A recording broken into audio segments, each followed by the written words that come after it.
RoseWitchcraft channel. I ordered these seeds approximately 1 million years ago and they finally arrived. So I'm gonna do a seed unboxing. I got them from T&T Seeds, which is out of Manitoba, from a recommendation from my mom. This is where she buys her seeds from. But this year I think that they, along with a lot of other seed distributors, were really overtaxed with orders. So these should have already been started, but they just arrived. Anyways, I'm also going to be covering food seeds only on this video, but I will most likely be purchasing some medicinal seeds just from a different distributor in the future. I got cucumber, national pickling. These say 55 days. It says seed outside as soon as danger of frost has passed in your area. Hilarious. Frost comes on unexpectedly where I live. Okay.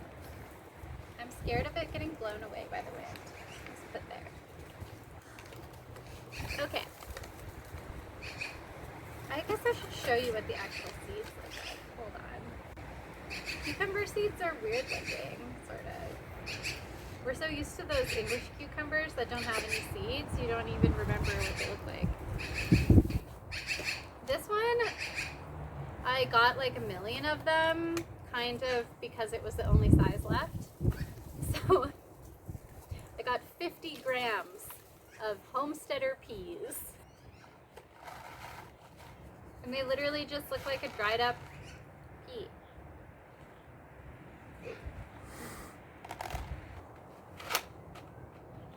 Apparently seeds like it at a very specific temperature. Once the soil temperature has warmed to 15 degrees Celsius or 60 degrees Fahrenheit, you should plant them. I don't know how you take the temperature of your soil, but it says they'll rot if you plant them in soil that's too cold. I also got sweet basil. I'm gonna grow these in a pot with tomatoes. Just like they go together in a lot of recipes, are also BFFs in the ground or in their pots. So if you're planting tomatoes, you can plant some basil to grow along with them. Companion planting, maybe I'll do a video on just that, but it's so complex. I don't know, it would be a long video. Also, these seed packets are kind of crap. Like, they don't open nicely, and they keep ripping on me, which is really ironic because these are supposed to be higher quality seeds than like what you would be able to get at the grocery store or at, you know, Home Depot or whatever, but like I've just destroyed this trying to open it.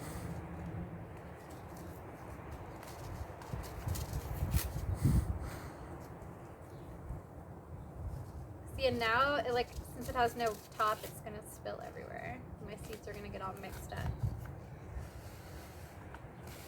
These are kale seeds. They're super cute, actually.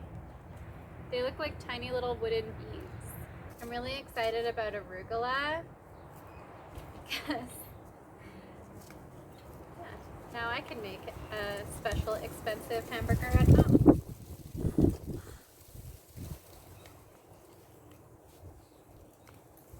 Truly though, I love arugula. I love how peppery and flavorful it is for like a lettuce. A lot of them are not.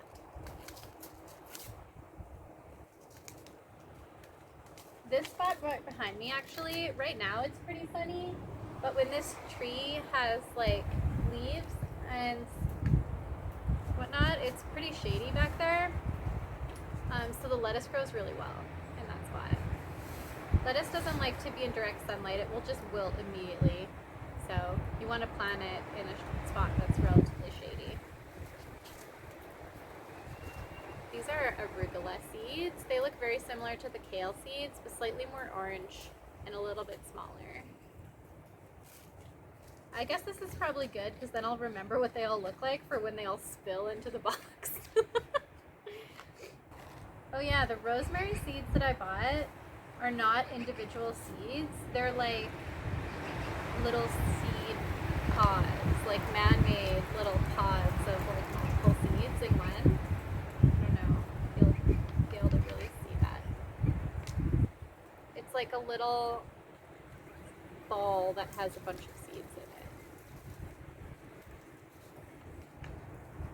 I assume that's because those seeds are really tiny, and so sometimes with those you'll find them in like that style, or you'll find them in tape, literally like a long strip of tape with seeds like along it. You can make that yourself too, and that makes it easier to plant in nice rows if that's what you're going for. Carrots is a good one for that because carrot seeds are really, really tiny, and sometimes you end up with 8 million carrots on accident, literally destroying every single bag. Okay, this is the jalapeno peppers. These look exactly like you just took them out of a jalapeno. So I probably should have just saved them from like a jalapeno that I bought, but someone told me once that jalapenos, or what, any kind of like chili pepper, it gets more spicy if it's grown in hotter soil, and I can't decide if that sounds true or not, and I don't know. So if someone knows, I would love to hear about it. Or somebody was just like pulling my chain. But here's the tomatoes that I'm gonna plant alongside my basil. Tomatoes are one of the few things that tend to grow better in pots than in the ground. Like, I did try to grow some tomatoes in this garden. First of all, it's not really sunny enough back there to grow tomatoes, and yeah, they didn't do well back there. So I'm gonna try them in the front in some pots this year, and we'll see how we do. These are black Krim tomatoes. So when they are fully ripe, they are literally like almost black, like a really, really dark burgundy color. They're kind of cool. Seed. That's why I bought these. Normally, I mean, most people, including my like garden guru, my mom, just buy tomato plants already started from the store, which is fine. But if you want an heirloom variety, you probably need to start with a seed. Ornamental sunflower teddy bear. Okay, so I lied. I said it was all going to be food, but it's a few flowers. Sunflowers are kind of food, I guess. We had this sunflower last year who was like 6 feet tall, and like it fully went to seed, and it had this big beautiful head of sunflower seeds, and then one day it was just knocked over and like all the seeds were eaten out of it. We have a neighborhood skunk, so I assumed that the skunk was the culprit there. They're pretty tiny, hey? They don't look anything like the ones that they don't look like spits. I mean, I guess they kind of do, but really small. These are all gonna look basically the same. I got a few different types of sunflowers. I got Autumn Beauty Mix sunflower. Oh, they actually look different. They're much lighter in color.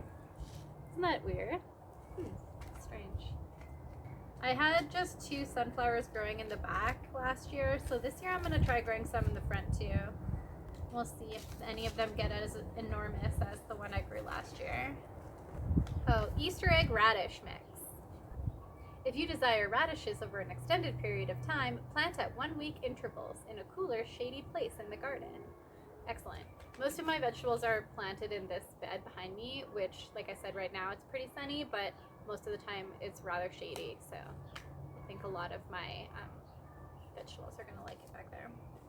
And then that's it. I got an ornamental sunflower strawberry blonde as well. Who doesn't like an ornamental strawberry blonde? And then they sent me a free pack of zinnias to make up for the fact that it took 800 years for these to arrive. So overall, I'm really excited to start planning my garden. It's a very spring activity. I might even try to give some instruction on how to plan a garden, However, it really depends on the space that you're in. You need to observe the light throughout the day. So it's really something that you kind of have to be on site to do. But that's a good tip. Pay attention to the light throughout the day, because just because it looks sunny at one point doesn't mean that it's actually considered a full sun location. I can't necessarily recommend ordering from TNT Seeds, honestly, but I'm excited about the seeds nonetheless. Thanks for watching. Stay tuned for when the green stuff starts poking out of the garden.